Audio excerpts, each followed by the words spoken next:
able to get along, all the discord we got in our world.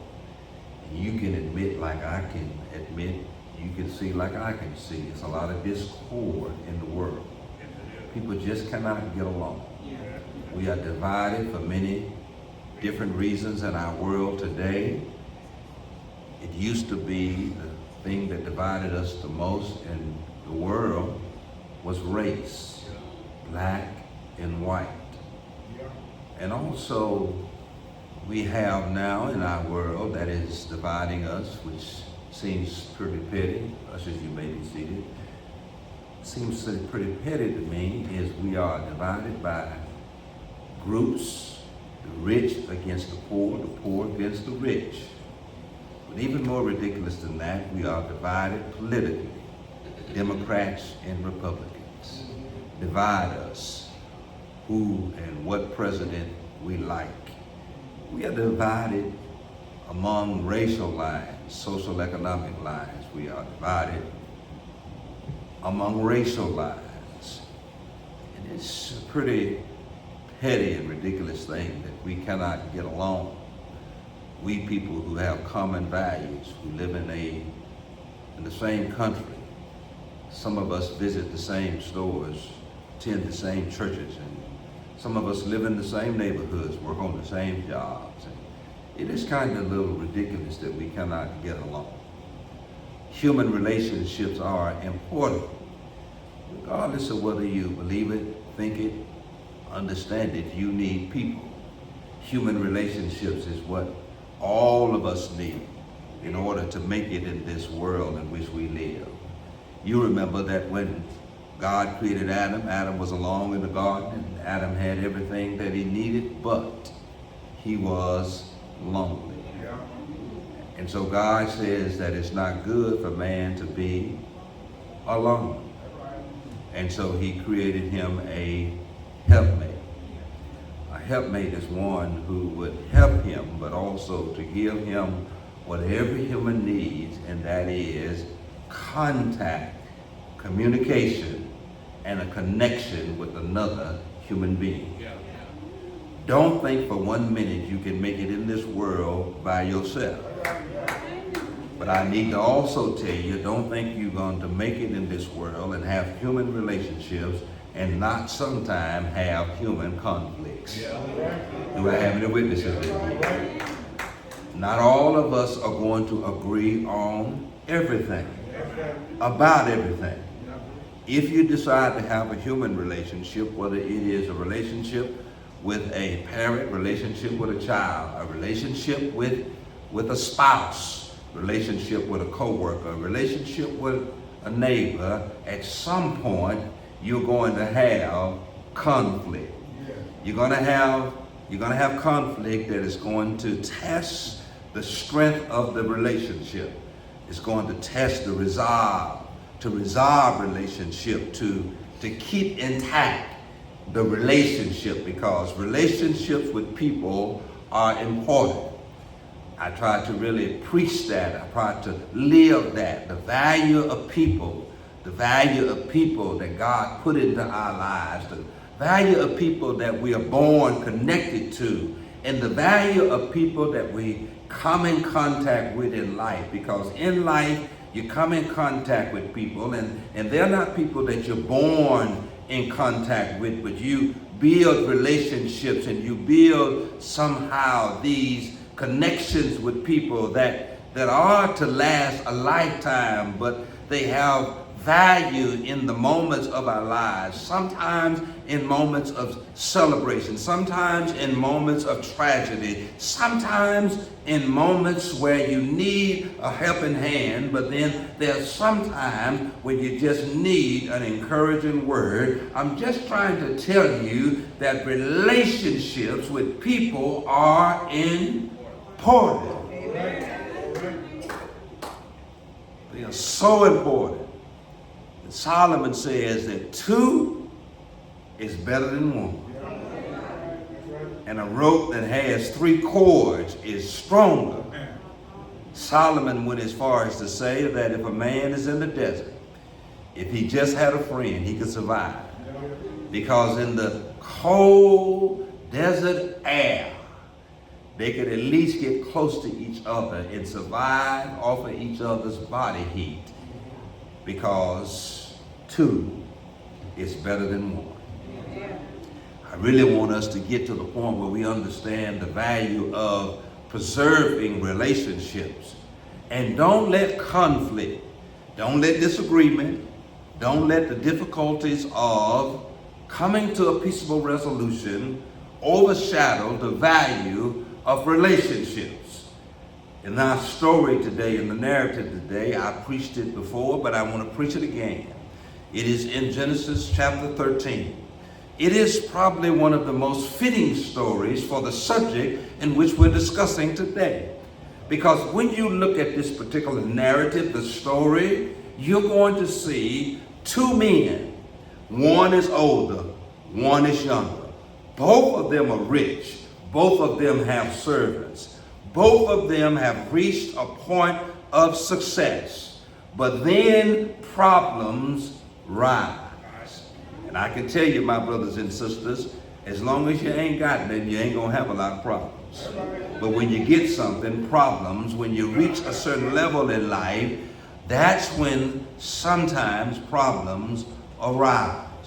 The narrative that we're going to study today is in Genesis chapter 13. It is one person that you're very familiar with, because we understand who Abraham is according to chapter 12 of Genesis. We're going to see God making him a promise. And we're going to see God making him a promise that he will be great. He will be the father of a nation. And yet his wife is barren. She has no kids. Abram is what his name is, but he is a man that God has chosen, picked out, and told him to leave everything to go to a place where I will bless you. We know Abraham as the father of faith. A man who has nothing or who has everything, but then he leaves everything to go where God wants him to go, and he discovers that he can trust the promises of God. He has a brother named Haran. Haran is the brother of Abraham, and he has a son named Lot. But Haran eventually dies, and then Lot becomes under the care and custody of Abraham. Lot is the nephew of Abraham, the son of Haran, Abraham's brother. And we're going to discover that as he takes care of Lot, Lot is going to be blessed because Abraham is blessed. Abraham is going to get blessed in Egypt, but he's going to get blessed not by doing what is right, but being deceitful. Because he's going to be blessed in Egypt because he leaves. There's a famine in his hometown where God has told him to go, and now there is nothing to eat. And so Abraham decides, I got to get up and go find a place where there is food. He goes down to Egypt, and in Egypt he discovers that he knows he has a very fine wife. He knows that the Pharaoh of Egypt loves fine-looking women. And in order to save his life, he tells Sarai, his wife, to tell the king, Pharaoh, that you are my sister and not my wife. In that way, he won't kill me, because traditionally, if a man wanted another man's wife, the best way to get her is to kill him. And Abraham was trying to spare his life. And so he tells his wife to lie. And this lie almost takes out the king, because sometimes when you do things that God don't want you to do or that you ought not do, you'll get in trouble messing with what God has blessed. Because Pharaoh discovered when he was going to try to take Abram's wife, Sarai, God stepped in. And thank God God stepped in, that he did not do anything with Abram's wife. But as a consequence, the Pharaoh found out and said, look, Abraham, get your lying tail out of Egypt. And take all this stuff. Here's some horses, camels, goats, sheep, but get out of here. Because you have brought the wrath of God, the judgment of God upon us. And so Abram leaves Egypt, and he leaves a rich man. And if you read chapter 13, you're going to discover for the first time in scriptures, and boy, if I had time, but I don't. The first time in scriptures, you're going to see the word rich. And Abraham is described as a rich man. How did Abraham get rich? If I had time, I'd explain to you. He did not get rich with hocus pocus. He did not get rich claiming the prosperity gospel. He did not get rich by sowing. He did not get rich by planting a seed, but he got rich because he lied to Pharaoh, and just to get him to leave, he gave him stuff. And then with the stuff that Abraham was given, Abraham was very industrialist. I can tell you, if I had time to explain to you, that Abraham was able to take what was given to him and he was able to use it to become very rich.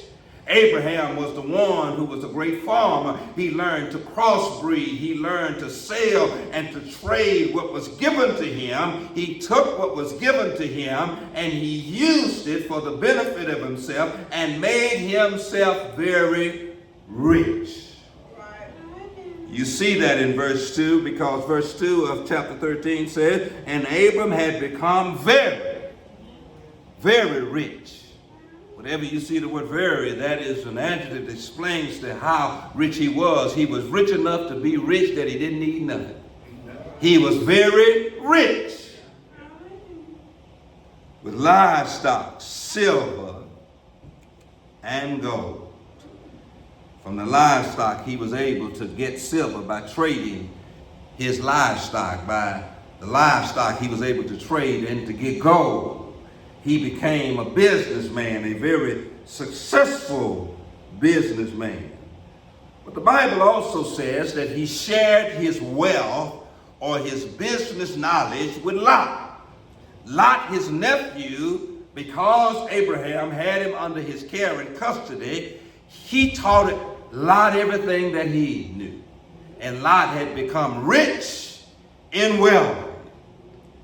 I tell you, my brothers and sisters, I don't want to stop and distract you from the biblical narrative or from the lesson, but let me tell you, if we had it in our community that once you made it up, you helped somebody up, wouldn't our community be a great community? But sometimes we get up and we forget about the people that we ought to take up with us. But Abram, he took Lot with him. Lot was his nephew, was his brother's son, Haran. And as Abraham became successful, Lot became successful. As Abraham became successful, he shared his success with his nephew. And Lot became very successful. The narrative is that now in verse 5, both of them were successful. Now Lot, who was moving about with Abraham, with his flocks and herds and tents, but the land could not support them while they stayed together. I really don't want to get too deep in this, but I'll explain it to you like this in very layman's terms. They had so much stuff in the land that they were dwelling in together that the land could not sustain both of their herds, their livestock, all of their animals. It was just so much.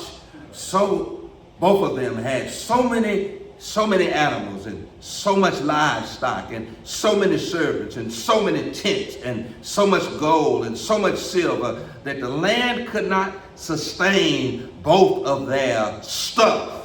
And so there was a conflict that arose according to the text.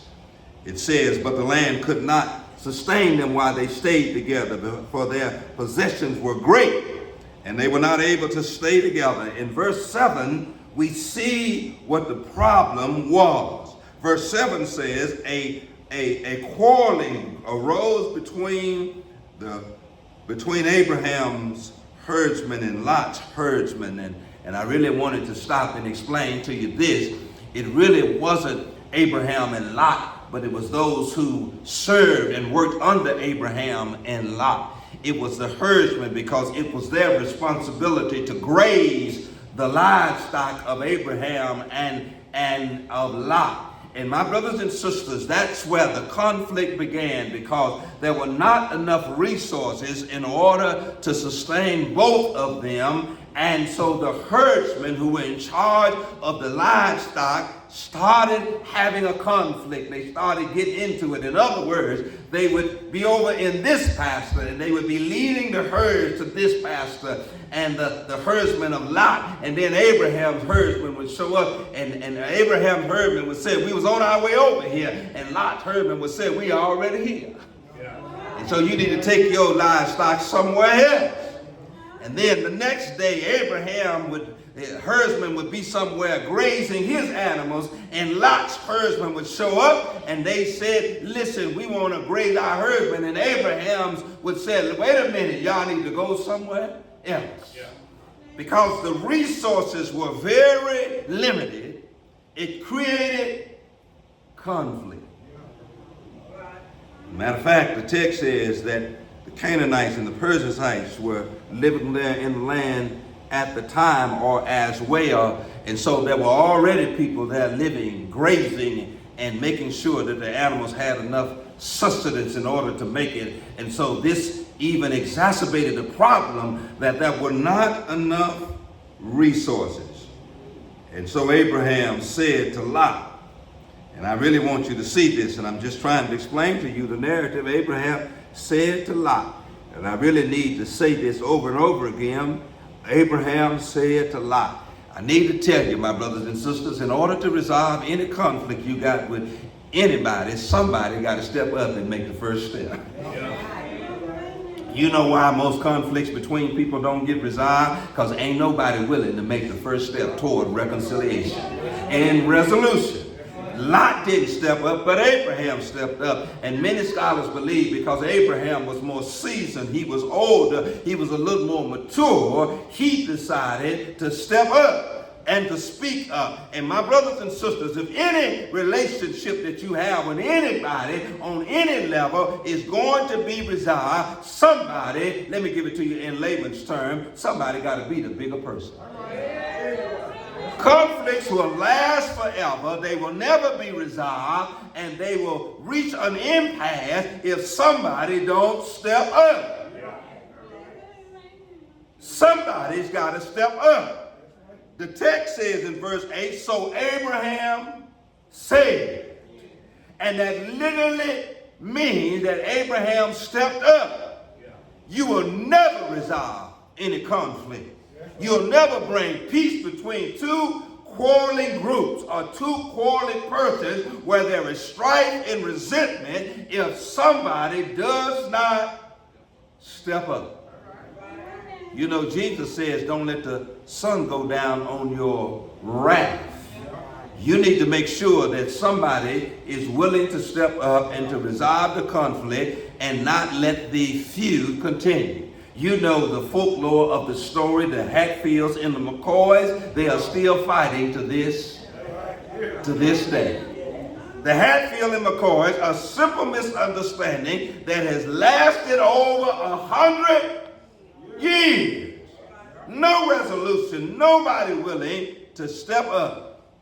And my brothers and sisters, so it says, Abraham said to Lot, let's not have any quarrels between you and me. I don't have time to explain it to you, but I can give you the dramatic tension in the text. Abraham says, let us not let this conflict that's between them filter up to us.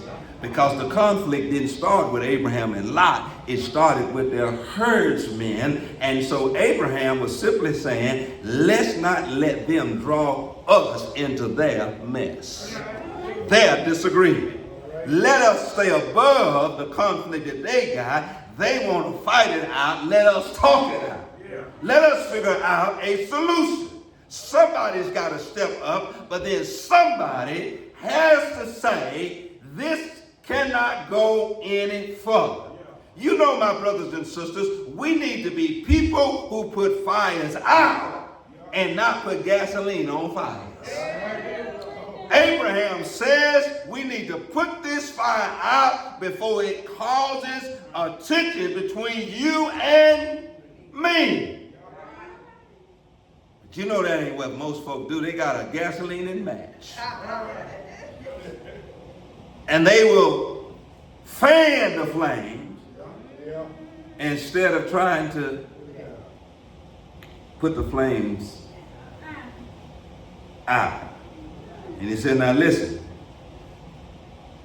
let's not have any quarrels between you and me, or between our herdsmen, your herdsman and mine, because Abraham said this now, because it's right there at the end of verse 8, for we are close relatives.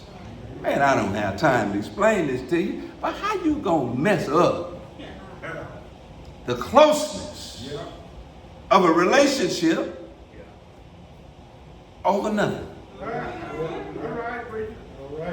We're close relatives. You my nephew, I'm your uncle. Let's not mess this up. Now, I ain't gonna get in your family business, but some of y'all live in some jacked up, messed up families. You ain't spoke to your family members in 20 years. You're still mad over nothing. Now, if y'all was teenagers and your sister stole your boyfriend in high school, it's time to move on. You got a husband and she do too. It's time to move on.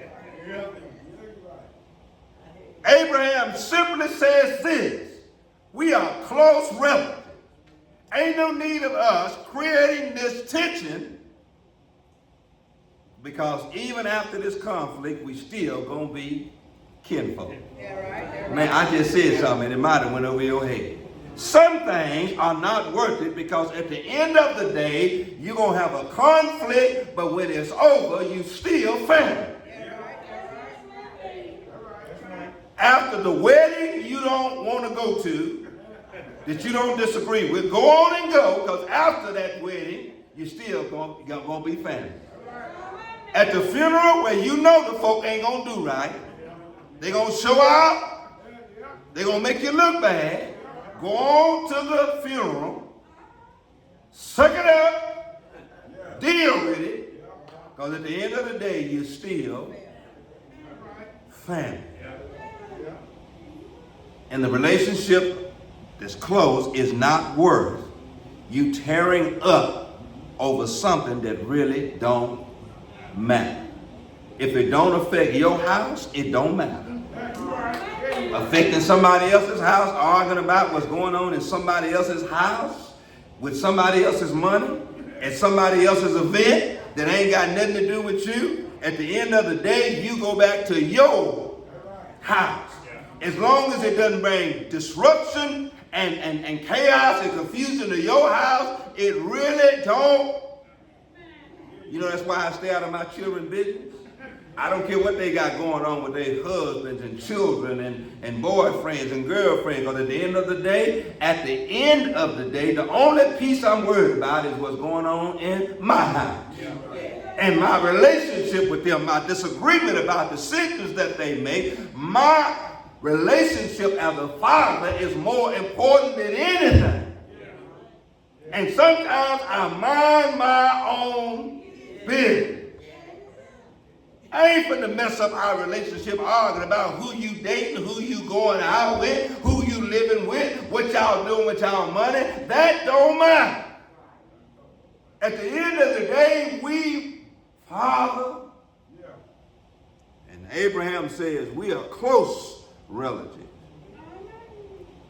And he said, is it not the whole land before us? And really, I don't want to get too bogged down right here, but Abraham really saying it's enough for both of us. What we arguing over? See, this is what, boy, you mad because somebody got something, but if they got it, it's more of it to get, and you can have it. You arguing because somebody got a new car. That ain't the only new car they made. The only new house they build. That ain't the only new clothes they wear that you like that somebody else got. Listen, Abraham was saying it's enough land for all of us and both of us. And we sitting here arguing over this little patch of land, and like we landlocked, but it's more land out there, and it's enough for both of us. The whole land is before us. We sitting here finna tear up a relationship over this little piece and stretch of land, and it's more land out there. Boy, I really don't want to go here. Now listen here.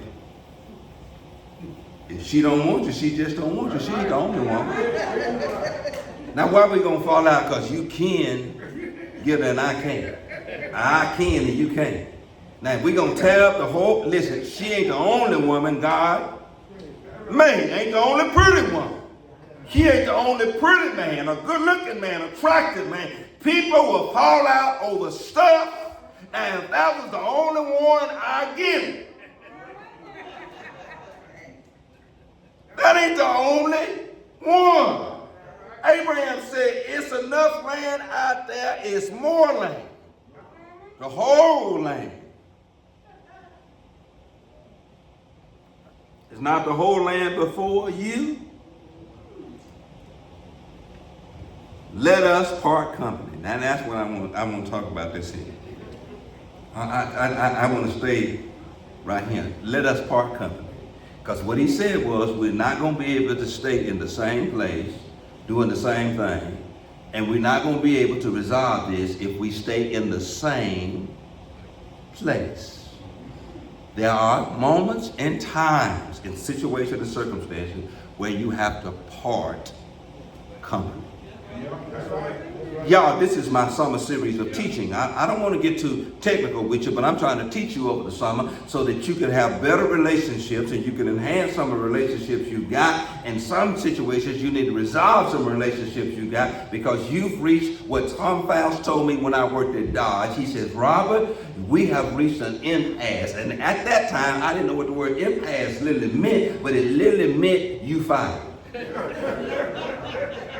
You can't work here no more because me and you just can't get together, and there's no way we're going to be able to stay here on the same job, work in the same place, work for the same person. We have reached an impasse, and he was saying to me, you got to go. We got to part company. And there are some situations where they cannot be resolved, and to stay where you're not happy, to stay where you can't get along with people is not a good idea. Sometimes you have to part. It ain't that you don't love the person you're getting away from. It ain't that you don't care. It ain't even that you're angry. But sometimes you just got to part company. You just can't stay there with that person. And so Abraham's idea was, let us part company. Now this is what he really says in verse 9, that it's the greatest compromise. Now this speaks to the unselfishness of Abraham. And I don't have time to really explain it to you, but Abraham knew what God was going to do. So regardless of what he did, God was still going to do what he was going to do. He was going to get the best, even though he didn't pick the best. He let the best be picked by Lot. Because look what he said, if you go to the left, I'll go to the right. If you go to the right, I'll go to the left. That is compromise, that is sacrifice, that is Abraham knowing that God has promised to give him a land flowing with milk and honey. God was going to take care of Abraham, even though he gave the choice to Lot. Abraham really understood, I'm still going to get mine. Because God done made a promise. What a compromise. You know, you'll never be able to resolve without destroying relationship if you don't give something up. You don't want to give nothing up. Some of y'all been trying to get divorced for 50 years. Fighting over a cat. Listen, that ain't the only cat. Fighting over property and stuff and money. You remember Ike and Tina Turner? Tina said, the only thing I want is mine. You can have everything. You have everything. All I need is my name. I ain't changing my name back to my maiden name. I'm keeping my married name. And with my married name, I can make some money. I can still become even more famous. You can have it all right, and I can rebuild. Let me tell you, you can always rebuild if you lose everything, if you got time, health, and strength. Do I have any witnesses in here? You got to learn to give up. He says, if you go left, I'm going right. If you go right, I'm going left. And Lot looked around the whole plain. And he looked toward the Jordan. And he saw a land well watered. It looked like the garden of the Lord, the garden of Eden. It looked like the land of Egypt. But this was before the Lord destroyed Sodom and Gomorrah. Now I need to explain this to you. Sometimes you got to be careful what you pick because you don't know what you pick till you got it. It looked well watered. It looked like the Garden of Eden. It looked like Egypt. It was the best. But you got to be careful. Everything that look good ain't good when you get it. Some of y'all living that pain right now. See, y'all perked up and some of y'all start smiling. Right there, I got you. Because, see, it looked good when you first looked at it. Yeah. But the writer, one commentator says the writer puts this in there intentionally because Lot thought he made a good decision, but ended up making the worst. Because he was going on what it looked like. Some of y'all in trouble because of what it. Woo! I know I am. Go to the car lot, that car look good. Smoking, transmission don't work, air don't work. I'm going on what it looks like, not what it is. And sometimes you got to be careful. And so he based his decision on what it looked like. So verse 11 says, so Lot chose for himself the whole plain of Jordan and set out toward the east. And the two men parted company. Let me tell you, my brothers and sisters, you got to be careful what you choose based on how it looks. I could really go deep into this, but I don't want to. This is a teaching series. I'm trying to explain to you. You got to have what is called spiritual discernment. You got to pray so God can speak to you and give you insight. You know, people can make a judgment based on physical appearance alone and not really understand the nuances of what's really going on. Now, one scholar wanted me to tell you, and I don't agree with it, but he says that it is suggested and it couldn't be assumed that Lot had visited the city of Sodom and Gomorrah and he liked what was going on there. That might be an assumption that stretches the text too far, but what I'm telling you is he chose it based on how it looked. And looks sometimes are deceiving. And it is so true. It is a euphemism. It is a wise saying that we say all the time, but we really don't understand it in this modern age. You cannot judge a book by its cover.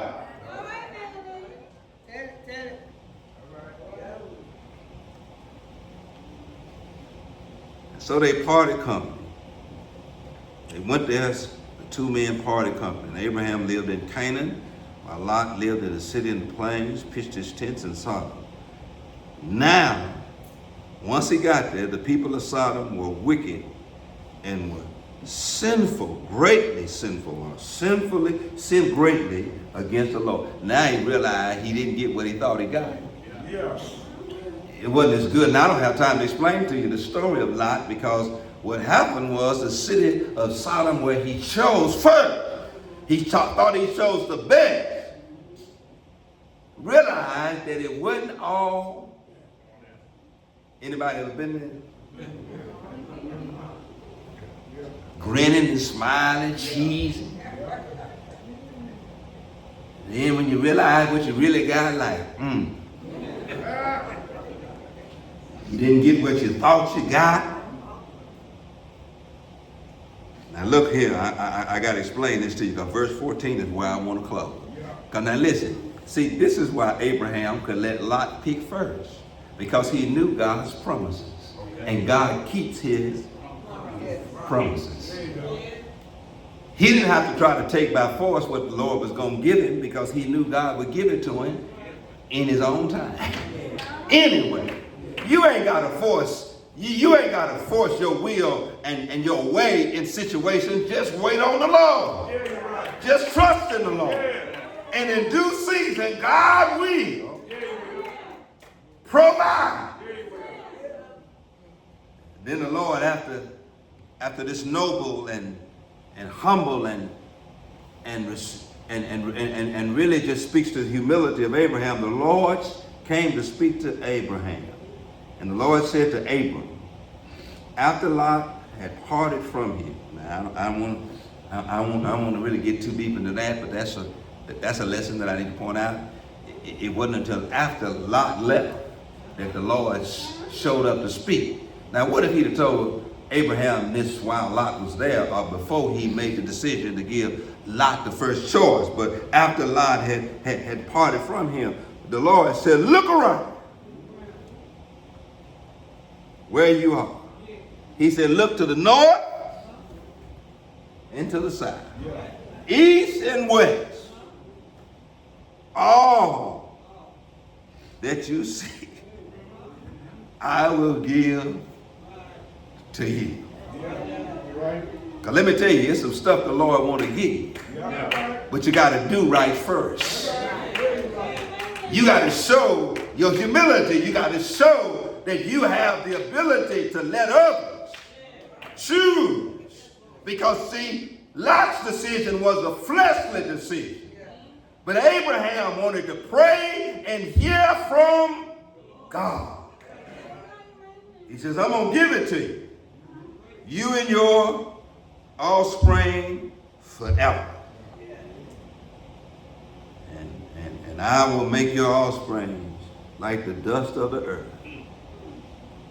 And I'm closing, and I'm going to give you the lessons that you need to learn from this particular narrative, and I'm going to be through it. April 3. I want you to get these, because this is simply the lesson Abraham got from God the best. Abraham got from God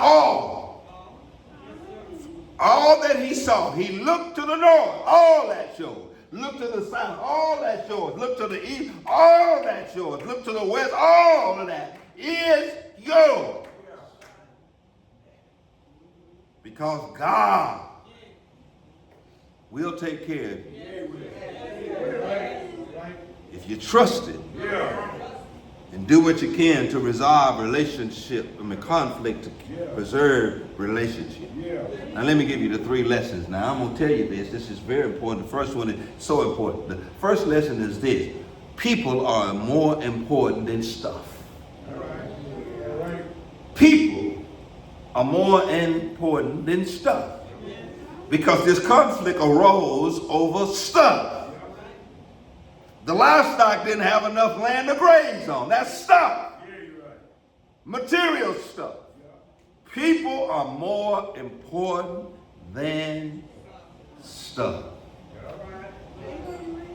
I'm telling you, what profit a man if he would have gained the whole world and lose his own soul?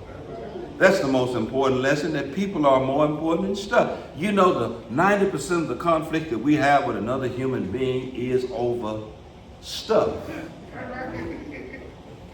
Not substance, stuff. And the other part of why we have conflict with people is power, position, status. We argue over stuff that don't have any long-term value. Tear up a relationship. Now I'm going to say this, I done told y'all this 1,500 times. And it'll clear up some of the relationship you got with some of your friends, kinfolk, and co-workers. Don't let nobody borrow what you can't let them have when it comes to money. Because it is a 99% chance you ain't going to get your money. If you can't let them have it, don't let them borrow. Because if not, you'll be arguing over that $25 they needed for gas to go to work for the next 10 years. And if you needed $25 that much, you should have kept it. That's stuff. I'm going to give you a good advice. Solomon says in the book of Proverbs, don't sell nothing to your relatives or friends. Okay, keep on. You know that car ain't no good. You know that's your kinfolk. You get that $2,500, that car ain't working. Guess where they gonna be knocking? I'm telling you how to help relationships. Some things you just don't do because those things will create tension. I was trying to explain to one of my, I can't go there, but I'm trying to explain to you, my brothers and sisters, that if you are a married couple, there are some things that do not need to leave your house. That's right. Your private business, your private conflicts, your private disagreements. Keep people out of your life.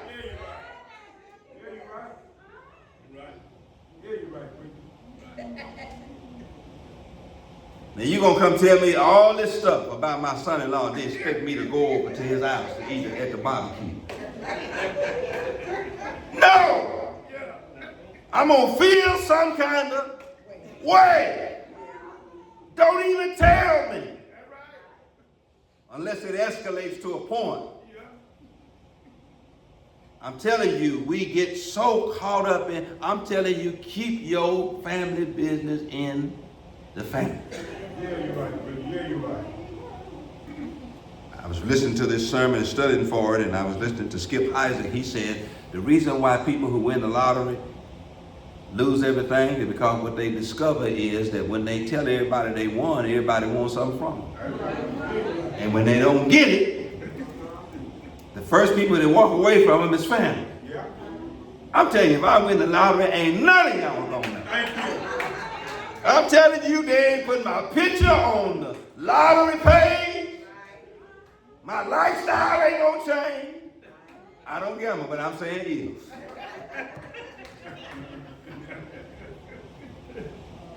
Because I'm telling you, everybody in here will be with their hands out. And when you don't give it to them, that stuff will create tension. You ain't got much and they think you got something. You don't give it to them when they ask for it. Now they mad. Imagine if you had a lot. I'm telling you, people are more important than stuff. Relationships are more important than stuff. The relationships you have, the ties that bind us together in Christian love. I was really studying for this sermon, and he talked about this word relationship. That he says close relationship is the same relationship. Now, he talks about the relationship between Esau and Jacob. That wasn't a good relationship, but they did part ways, but they did part ways in the best of terms. Sometimes that you just have to part ways, and it's not on the best of terms, but it's best to part ways to keep the relationship intact.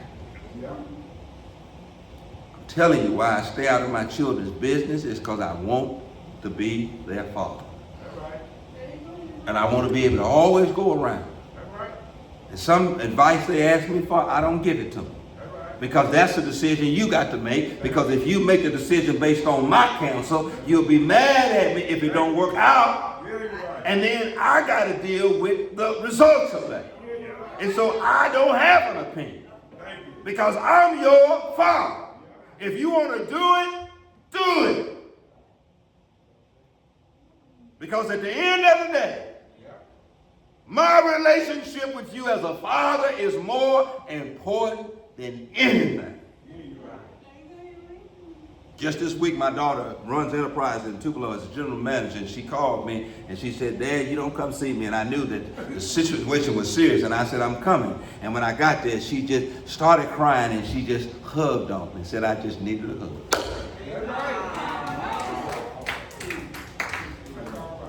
I just needed a hug today. It's been a rough day, tough day, and I just needed.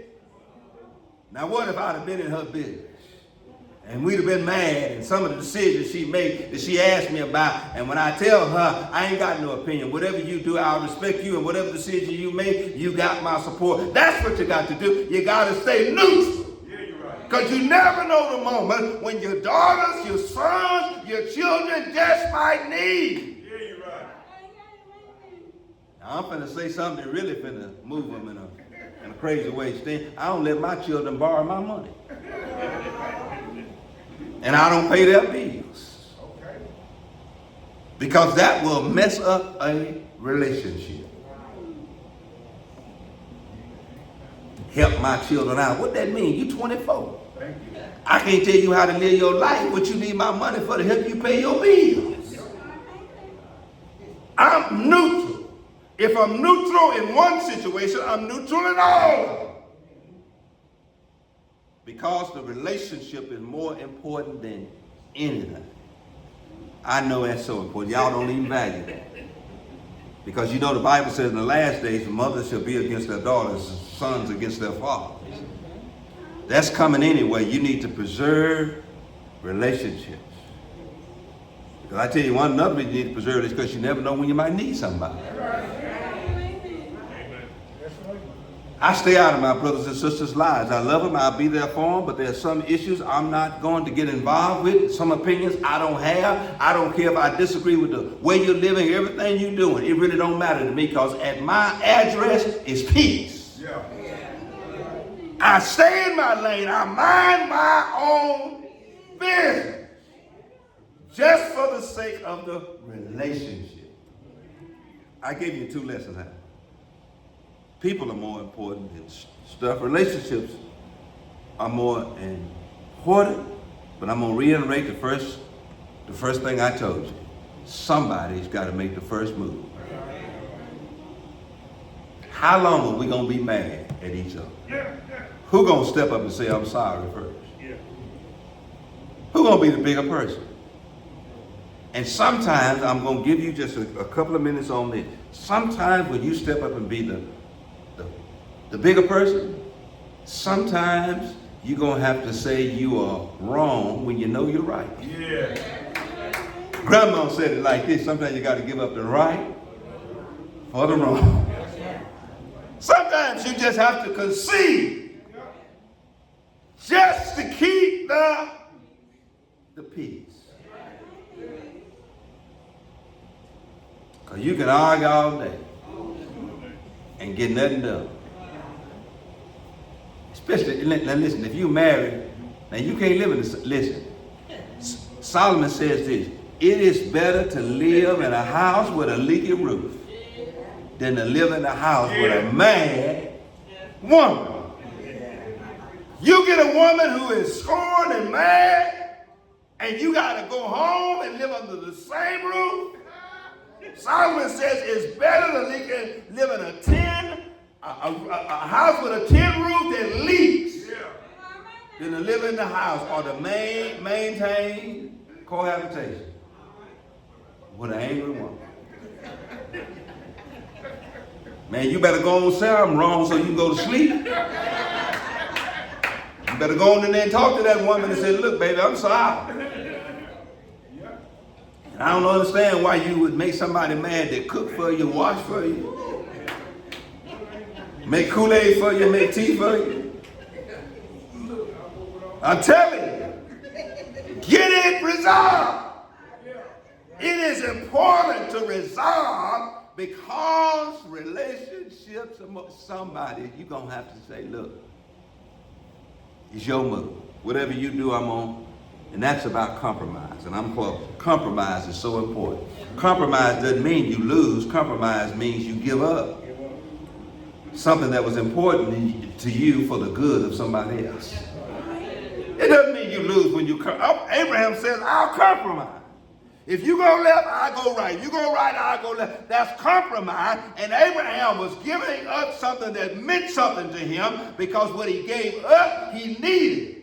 But for the sake of peace, he gave it up. Now, y'all been arguing about you couldn't wear that dress out with your girlfriend for 2 weeks. Just don't wear the dress. Keep the peace in the house. If you got to wear it, put it in your purse, go to the bathroom, put it on. And don't take no pictures and put it on Facebook. But, I'm just kidding. Peace. You got to compromise. Nobody compromises anything. Everybody got to win now. Everybody got to be right. And that's a bad place to be. Compromise. You might have to give up something that means something to you that's valuable. And I'm closing. I'm just teaching this something. Trying to explain to you, you can preserve the relationships if you compromise. Sometimes you have to give up the right for the wrong. Sometimes you might have to lose what you need, but God will give it to you later. Because Abraham gave up the best. And then the Lord turned right around and said, everything you see, I'm going to give it to you. Sometimes you lose on the front end, but you'll win on the back end. And see, I'm one of them people who are sacrificing, going to lose. Because listen, Sha'Carri Richardson is one of my favorite female track stars because she don't never come out of the blocks ahead of everybody else. But you better keep your eyes on Sha'Carri. Because she'll sneak up behind you. And she might start out losing. And boy, them Jamaicans always think they're going to walk her down and Sha'Carri just keep on running. And then when she get close to the finish line, she look at it. Because you might start out losing, but you'll win if you learn to compromise. But you always got to win. That's why you can't resign now. You always got to be right. And you worried about how it's going to make you look. You think it's going to make you look weak. No, it's going to make you look spiritual and saved and humble. And that you really trust God, every head bowed and every eye closed. I'm telling you, I'm teaching you, you got to learn to compromise. Some of these conflicts we have destroys relationships, but you can resolve some of these